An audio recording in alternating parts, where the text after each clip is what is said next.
এখানে আমি আপনাদেরকে কয়েকটা জিনিস দেখাবো। যে প্রথমে দেখাবো যে আপনি ম্যানুয়ালি কিভাবে আপনি ডাটাগুলো অ্যাড করবেন। এরপরে নেক্সট আমি দেখাবো কিভাবে আপনি অটোমেটিক আপনি ডাটাগুলো অ্যাড করবেন। তো তার আগে আমি আরেকটা জিনিস দেখাবো, যেমন আপনি যদি কোনো ডাটা যদি আপনি মডিফাই করতে চান, যেমন এখানে আমি যেটা করব, এখানে এই রিজনটুকুর ভিতরে অ্যাকচুয়ালি আমার মডিফাই হবে। যেমন এখানে দেখেন যে এখানে আমি কিছু ইনফরমেশন আছে যেগুলোকে আমি অ্যাড করব। এই সেলগুলা খালি, এই সেলগুলোতে আমি যদি ডাটা অ্যাড করতে চাই, এটা আপনি এখানে সিলেক্ট করে আপনি একটা ভ্যালু বসিয়ে দিতে পারবেন। বাট আমি যদি পুরোটা এইভাবে ধরি, এইভাবে ধরা অবস্থায় আপনি দেখেন যে আমি যদি এন্টার দিই তাহলে কিন্তু জাস্ট এটার সেলটা চেঞ্জ হচ্ছে। তো এইভাবে আমি সেল চেঞ্জ করে করে আমি নিচে চলে যেতে পারবো।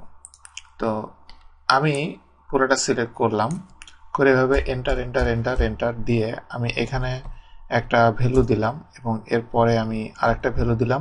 দেওয়ার পর আমি যখন এন্টার দিব তখন দেখেন যে নেক্সট কলামে চলে যাবে সিলেক্টেড এরিয়াতে।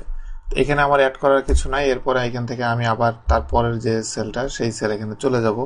এখানে যাওয়ার পরে এবার আমি এন্টার দিব এবং আমার ডাটা সবকিছু অ্যাড করা শেষ। এবার আমি যেটা করব সেটা হলো যে ম্যানুয়াল আমি অ্যাড করব। কিন্তু ম্যানুয়ালি অ্যাড করার আগে আমি আপনাদেরকে আরেকটা কথা বলি যে এখানে একটা সেল এখানে ফাঁকা আছে। তো সেই সেলটা আমি এখানে ফিল আপ করবো ফার্স্টে। এই সেলটা ফিল আপ করার পরে আমি ম্যানুয়ালি আপনাদেরকে দেখাবো যে কিভাবে আপনারা এই ডাটাগুলো আপনি অ্যাড করতে পারবেন। তো এখন আমি এখানে প্রথমে এখানে টোটাল দিলাম, যেহেতু আমি এটাকে সাম করব। দেওয়ার পরে এখন আমি প্রথম এই ঘরে আমি যদি ডাটাগুলো আমি অ্যাড করতে চাই, সেই ক্ষেত্রে আমি এটাকে ইকুয়াল দিব, যেহেতু আমার একটা ফর্মুলা হবে। ইকুয়াল দেওয়ার পরে এবার আমি প্রথম সেলটা সিলেক্ট করব, প্লাস আবার সেল সিলেক্ট করব, প্লাস সেল দিয়ে আমি এন্টার দিব। এন্টার দেওয়ার পরে এখানে দেখেন যে এটা পুরোটা অ্যাড হয়ে গিয়েছে। আমি উপরে এখানে সিলেক্ট করলে দেখেন যে এটা অ্যাড হয়েছে, যদি আমি এটা ম্যানুয়ালি করলাম। এরপরে আমি যদি এটাকে টান দিয়ে ধরে নিচে নামাই তাহলে দেখেন এখানে কি হলো। আমি এখানে যদি ধরি তাহলে দেখেন যে সে ফর্মুলাটাকে সে ঠিক রেখেছে। সে যেমন এখানে ফর্মুলা ছিল এই ঘর এই ঘর এই ঘর এই ঘর, এই চারটা ঘরকে যোগ করবে।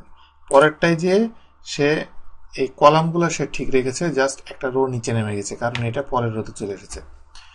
এভাবে আপনি যদি আপনি টান দিয়ে সোজা নিচে নিচে নেমে যান, ও সবগুলোর জন্য অটোমেটিক সে আপনাকে এটা সাম করে দিবে।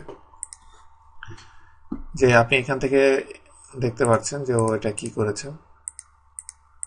এভাবে একইভাবে আমি যদি এখানে আমি টোটাল করতে চাই, সেই ক্ষেত্রে আমি এখানে ইকুয়াল দিয়ে আমি প্রত্যেকটা সেল আমি এখান থেকে অ্যাড করলাম। করার পরে আমি এন্টার দিলাম। তারপর আমি এখানে আমি যদি এইটাকে ধরে অটোফিলের মাধ্যমে আগের মতোই কলামের মতো এখানে রোতে অটোফিল হয়ে যাবে। এবং আমি যদি এখানে দিই দেখেন যে সে জাস্ট এখানে কলামটা জাস্ট সুইচ করেছে, প্রত্যেকটা রো সে ঠিক রেখেছে, যোগের এরিয়া যেটা সেটা সে ঠিক রেখেছে। ঠিক রেখে এভাবে সে অ্যাড করলো।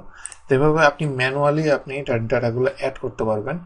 তো নেক্সট লেসনে আমি আপনাদেরকে দেখাবো যে কিভাবে আপনি অটোমেটিক ওয়েতে আপনি ডাটাগুলো অ্যাড করতে পারবেন।